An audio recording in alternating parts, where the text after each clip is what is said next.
자, 본문을 보면 믿음의 조상 야곱이 이 세상을 떠나면서 남긴 축복의 말입니다. 오늘 정말 어떻게 축복을 해야 되는지, 유언은 또 어떻게 해야 되는지 오늘 잘 배우셔서 여러분의 인생의 마지막도 아름다울 수 있기를 주의 이름으로 축원합니다. 솔직히 27년 목회를 하면서 제가 장례도 한두 번 치렀겠어요? 주례를 한두 번 했겠습니까? 예. 여러분, 장례를 하는 그런 과정 속에서 마지막 자녀들을 축복하고 유언하는 것들이 제 마음에 참 아쉬움이 많이 남았습니다. 이렇게 인생을 마무리하면 안 될 텐데, 그래서 아쉬움이 남고, 그리고 서글프고 그립고 보고 싶고 많은 것들을 정리를 안 하고 했기 때문에 그런 현상이 일어나는 거죠. 더군다나 갑작스런 죽음이 있잖아요. 교통사고라든가 그 다음에 심장마비라든가 여러 가지 화재 사건이라든가 우리가 예측할 수 없는 일들로 인해서 세상을 떠나갈 때 그때는 이루 말할 수 없는 슬픔이 우리를 짓누르게 되죠.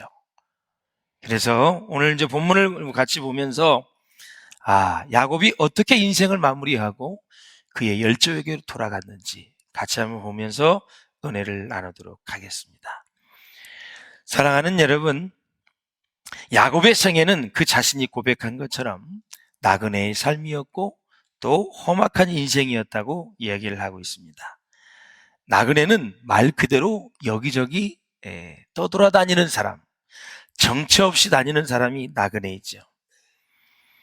야곱이 나그네였다는 사실을 우리가 어떻게 알 수 있느냐? 여러분, 라반 예삼촌의 집에서 그는 오랜 세월 20년 동안 살아야 했어요. 자기 아내를 얻기 위해서 14년을 강제 노동을 했습니다. 솔직히 말해서 여러분이 같이 사는 아내를 위해서 14년 동안 노동을 하고 얻었습니까? 그런 분 한번 손 들어보세요. 그럼 10돈을 드리겠습니다. 없어요. 너무나 라헬을 사랑해서 너무너무 좋아해서 정말 아내를 맞이하고 싶었지만 그 예삼촌의 간괴한 괴락, 7년을 일해. 그래서 그는 7년 동안 수일처럼 일했다 그랬어요. 7년이 며칠 지나간 것처럼 왜? 사랑하는 사람이 옆에 있기 때문에. 그런데 라반 삼촌에게 또 속습니다. 레아를 집어넣었지요. 첫날에. 그리고 나서 7년을 또 했습니다. 내가 원하지 않는 사람과 잠을 자야 되고 원하지 않는 사람과 또 살아야 되는 다윗의 아주 힘든 인생이 시작이 되네요. 7년을 더해서 14년 만에 라헬을 얻게 되었고 그 이후에 이제 여러 가지 문제로 이제 20년 만에 예삼촌의 집에서 탈출을 하게 되죠. 도망을 갔습니다. 장자권의 문제로 형 에서와 갈등이 얼마나 심했습니까? 그렇죠? 아버지는 형 에서를 좋아하고 어머니 리브가는 야곱을 좋아하고 그런 상황 속에서 계속해서 갈등이 이어졌습니다. 야복 강가에서 그는 기도했습니다. 그의 형 에서를 만나기 전에 기도하면서 여러분 그의 재산을 다 선물로 주었고 그리고 밤이 맞도록 기도해서 환도뼈가 부러졌어요. 고관절입니다. 장애인이 됐어요. 그래서 그의 이름이 야곱에서 이스라엘, 승리라는 이름으로 바뀌게 되죠. 그럼 그 정도 기도를 하고 이스라엘이 되었다면 또 새로운 인생, 영적인 삶을 살아야 되는데 그는 가지 말아야 할 장소, 세겜으로 또 가족을 이끌고 갑니다. 거기에서 우리가 잘 아시는 바와 같이 가장 사랑하는 딸 디나가 죽게 되죠. 그리고 전쟁을 하게 되어져서 레이와 시므온이 이방인을 다 할례를 시켜놓고 그들을 다 칼로 쳐 죽이는 그런 참혹한 전쟁을 또 겪게 되죠. 그래서 그의 가정이 세겜에서 완전히 몰살당할 뻔했죠. 이렇게 또 어려움을 당합니다. 드디어 그는 재산도 빌턴터리가 되고 거짓 신세가 되어져서 생각이 납니다. 마치 당자가 먹을 것이 없어서 돼지가 먹는 쥐염 열매도 없어서 내 아버지 집은 먹을 것이 많이 있는데 내가 왜 여기 있어야 되지? 하고 시험 열매를 먹지 못할 때 누구를 생각했습니까? 아버지를 생각했습니다. 아버지께 돌아가면 먹을 것도 많은데, 그래서 그의 발걸음을 이제 아버지께로 돌리게 되죠. 그와 마찬가지로 야곱도 이 세겜의 세상살이에서 자기를 만나 주었던, 자기에게 말씀하셨던 어디? 베델로 다시 올라갑니다.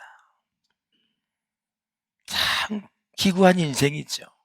그렇게 부자가 되려고 했는데 형한테 다 바쳐서, 형한테 선물로 줘서 화해를 했고, 또 부자가 되어져서 살만했는데 세겜에서 다 잃어버리고, 이제는 오직 하나님만 남게 되어져서 그는 베델로 올라가게 되죠. 베델은 하나님의 집이라는 뜻입니다. 엘은 하나님이거든요. 사랑하는 여러분, 이렇게 야곱은 단 한순간도 평안하게 산 적이 없었습니다. 그러나 우리 하나님은 이런 야곱이 헛되이 인생을 마감하도록 놔두지 않고, 늙고 병들고 초라한 이 노인 야곱을 그 일생의 마지막에 17년을, 130세의 요셉을 만나서 고센 땅에서 17년을 살다가 147세 이제 오늘 죽습니다. 그의 마지막 휘날레는 너무너무 아름다웠습니다. 14년 동안 마음껏 하나님께서 복을 누리게 하셨습니다. 마지막에 자녀들을 축복하고 유언을 하는 그런 장면입니다. 사랑하는 여러분, 슬픈 인생이, 허무한 야곱의 인생이 기쁜 인생으로, 축복하는 인생으로 바뀌었다라는 거죠. 사랑하는 여러분, 저와 여러분이 젊어서 고생을 많이 했더라도, 험악한 인생을 살았다 하더라도, 야곱 같은 삶을 살더라도 여러분의 인생의 말년은 하나님의 은혜와 사랑으로, 하나님의 축복으로 가득하시기를 주의 이름으로 축원합니다. 축원합니다. 꼭 그렇게 되십시오. 인생 세월 유수와 같아서 금방 지나갑니다. 사랑하는 여러분, 여러분의 말년에 여러분의 자녀들이 다시 주님 품으로 돌아올 수 있기를 주의 이름으로 축원합니다. 여러분의 영적인 현주소는 어디 있습니까? 아담과 하와가 에덴 동산의 선악과를 따먹었습니다. 하나님이 찾아오셨습니다. 아담아, 네가 어디에 있느냐?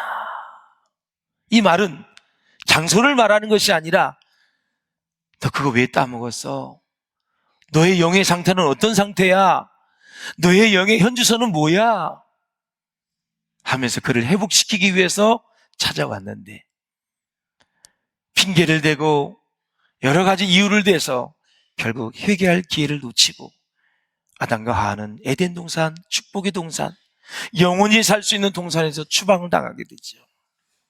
사랑하는 성도 여러분, 여러분의 자녀들이 다시 주님의 품으로 돌아올 수 있기를 주의 이름으로 축원합니다. 돌아와야 됩니다, 여러분. 돌아와야 돼요. 예수 없이, 하나님 없이 사는 인생은 의미가 없어요.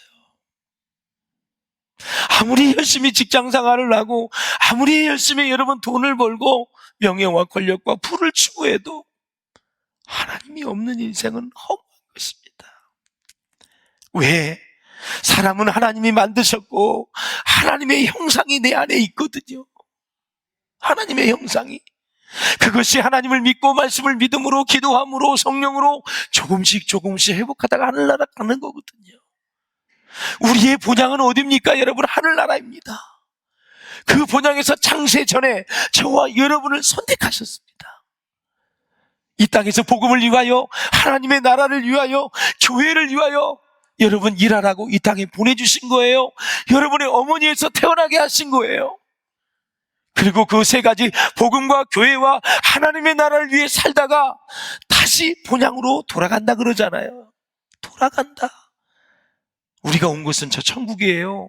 거기서 왔다가 이 땅에서 복음을 위해 살다가 다시 가는 거거든요.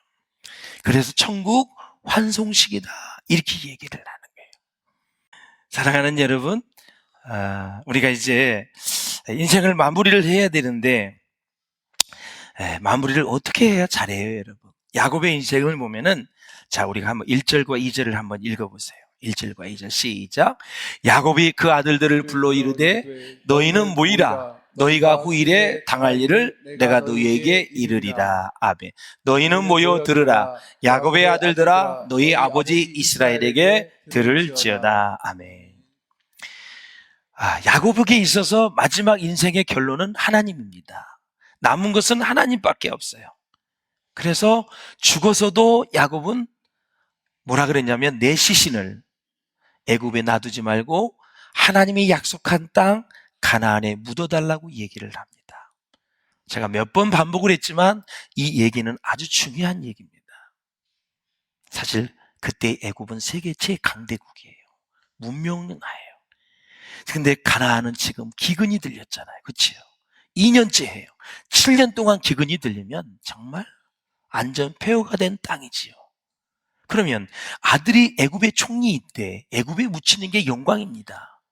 총리면 대통령의 권한을 갖고 있는 최고의 권력자예요.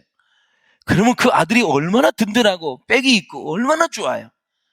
그 애굽에 묻히지 않고 하나님이 약속한 땅 가나안에 할렐루야 묻어달라고 얘기를 하는 거예요. 지금 휘황찬란한 애굽의 약속의 땅이 아니라 하나님의 말씀하신 약속의 땅은 가나안이다라는 거죠. 지금은 화려하게 보여도 대단한 것 같지만 그건 약속의 땅이 아니다. 하나님이 심판할 나라가 애굽이고 바로 약속의 땅이 가나안이다라는 거죠. 사랑하는 여러분, 또 한 가지 우리 개념을 발견하는데 복은 전승된다라는 사실이에요. 그리고 믿음도 전승이 된다라는 거죠. 자기 혼자 믿는 것이 아닙니다. 저주는 3, 4대까지 이르지만 성경은 복은 언제까지? 수천 대까지 이른다 그랬어요. 믿음은 전승됩니다, 여러분. 할아버지의 믿음이 아버지에게, 아버지의 믿음이 아들에게 전승이 되고 그 아들의 믿음이 또 손주에게 전승이 되는 거예요. 아브라함의 이삭과 야곱이 이어지는 것처럼 전승이 된다라는 거죠. 요셉에게는 별명이 하나 있었습니다. 바로왕이 지어줬죠. 우리 창세기 41장 한번 읽어볼까요? 38절 시작. 바로가 그의 신하들에게 이르되 이와 같이 하나님의 영에 감동된 사람을 우리가 어찌 찾을 수 있으리요 하고 아멘. 바로가 이방인이에요. 하나님을 믿지 않아요. 그런데 요셉을 보고 하나님의 영에 감동된 사람이다 그랬어요. 놀랍지요, 여러분. 놀랍지요. 여러분이 하나님의 영에 감동될 수 있기를 주의 이름으로 축원합니다. 그러면 이 감동된 것이, 하나님의 영에 감동된 것이 신약에는 뭐라 그랬어요?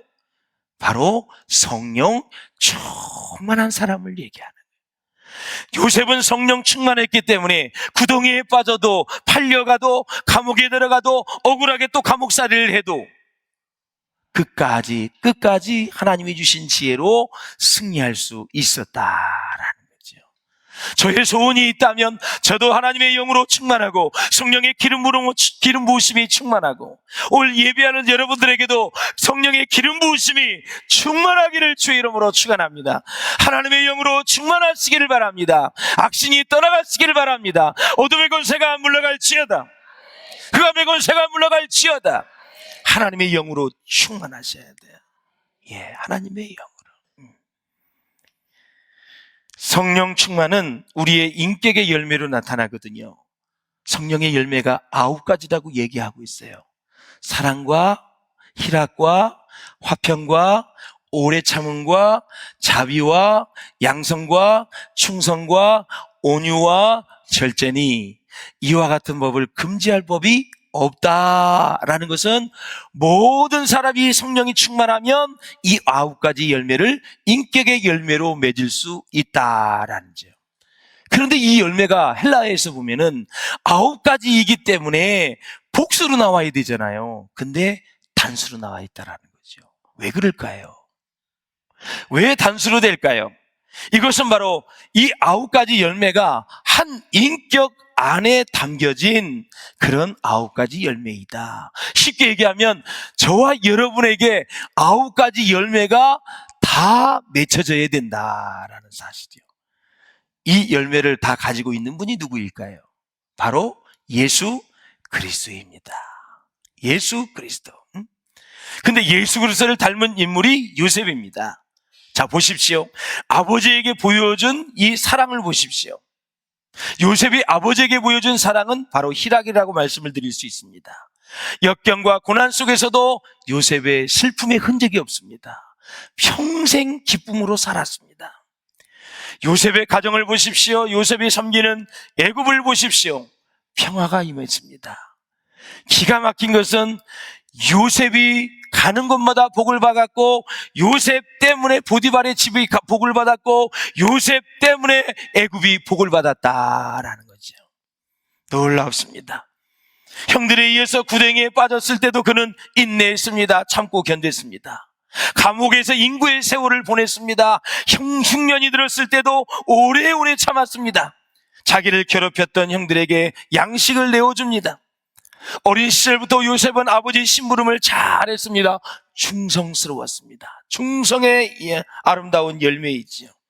보디발의 집에서도 신뢰를 받고 충성을 했고, 그리고 감옥에서도 충성해서 전옥에게 은혜를 받았고, 이집트의 총리로 국정을 관리하게 됐을 때도 충성해서 바로에게 인정을 받았습니다.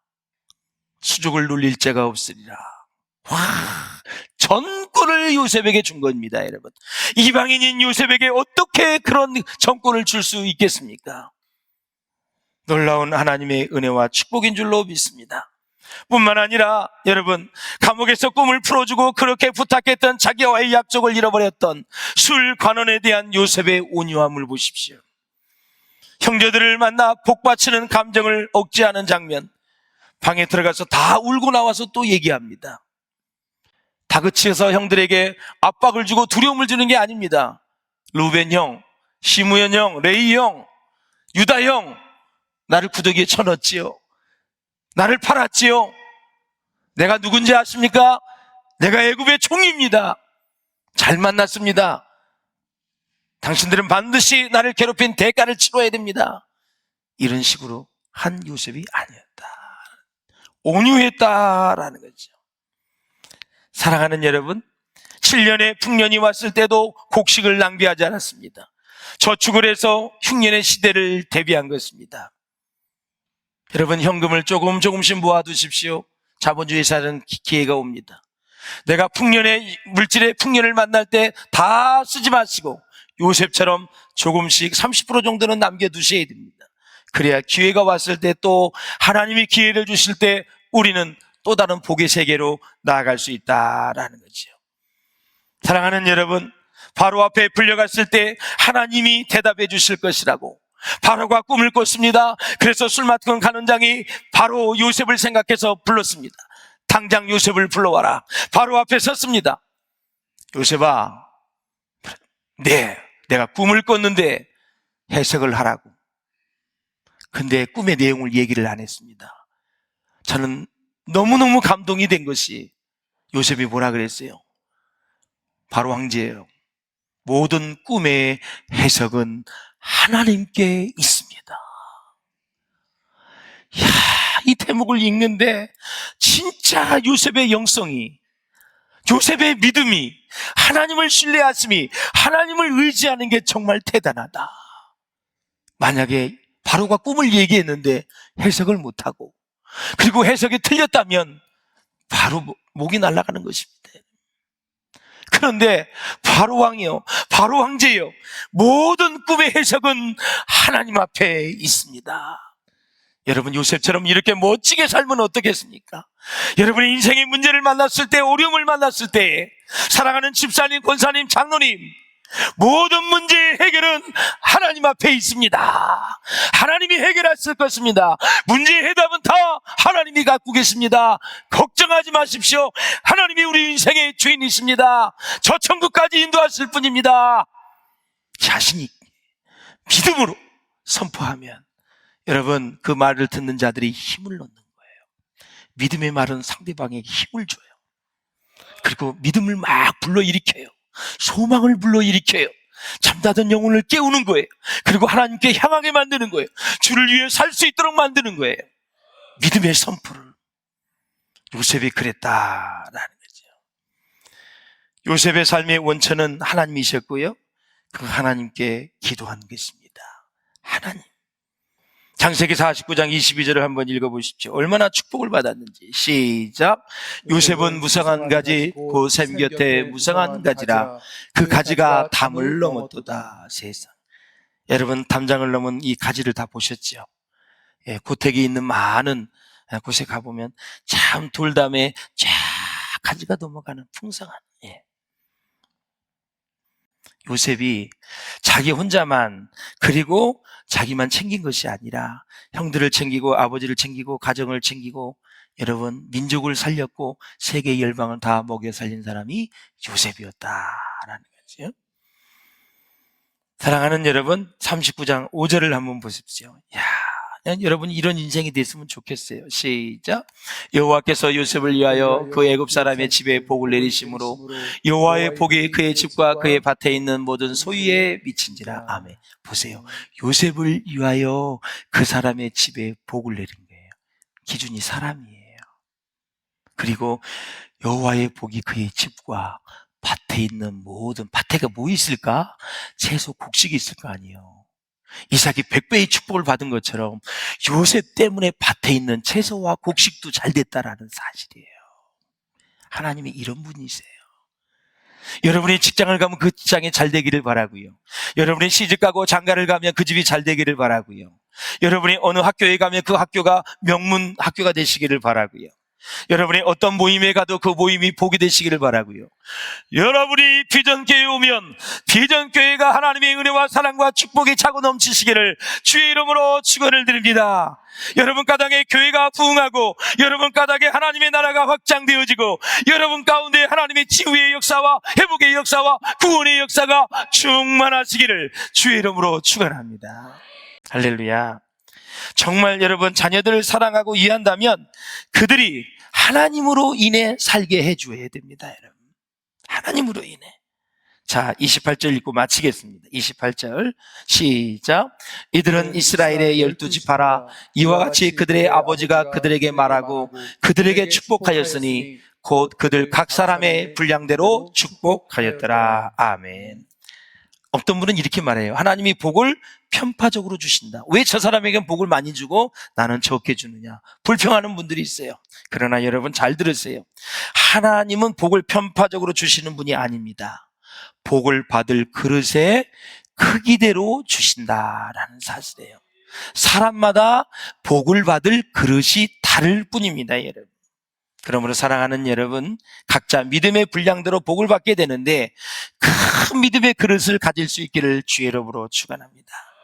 축복의 그릇이 될 수 있기를 주의 이름으로 축원합니다. 하나님이 주시는 은총과 축복을 하나도 잃어버리지 않고 이 땅에서 누릴 수 있기를 주의 이름으로 축원합니다. 심은 대로 거두게 됩니다. 믿음의 분량대로 복을 받는 것입니다. 마지막 야곱이 죽을 때 어떻게 죽었는지 33절을 보십시오. 시작. 야곱이 아들에게 말하기를 마치고 그 발을 침상에 모으고 숨을 거두니 그의 백성에게로 돌아갔더라. 그의 백성은 하나님 백성, 천국 아닙니까? 예. 147세에 가장 단명을 했습니다. 열심히 살았는데 너무나 고생도 많이 하고 너무나 아픔도 많이 있었고 진짜 파란만장한 인생 147세를 마치고 야곱은 그의 열조에게로 하나님에게로 돌아갔다. 사랑하는 여러분, 죽음을 두려워하지 않기를 바랍니다. 죽음은 영혼을 여는 문이 되는 것입니다. 그러므로 죽음이 다가왔을 때 죽지 않으려고 아둥바둥하는 사람이 되지 않기를 바랍니다. 이미 우리 안에는 죽음이 있습니다. 그리고 이 죽음 안에는 영원한 생명이 있습니다. 오직 예수 그리스도만 영원하신 것입니다.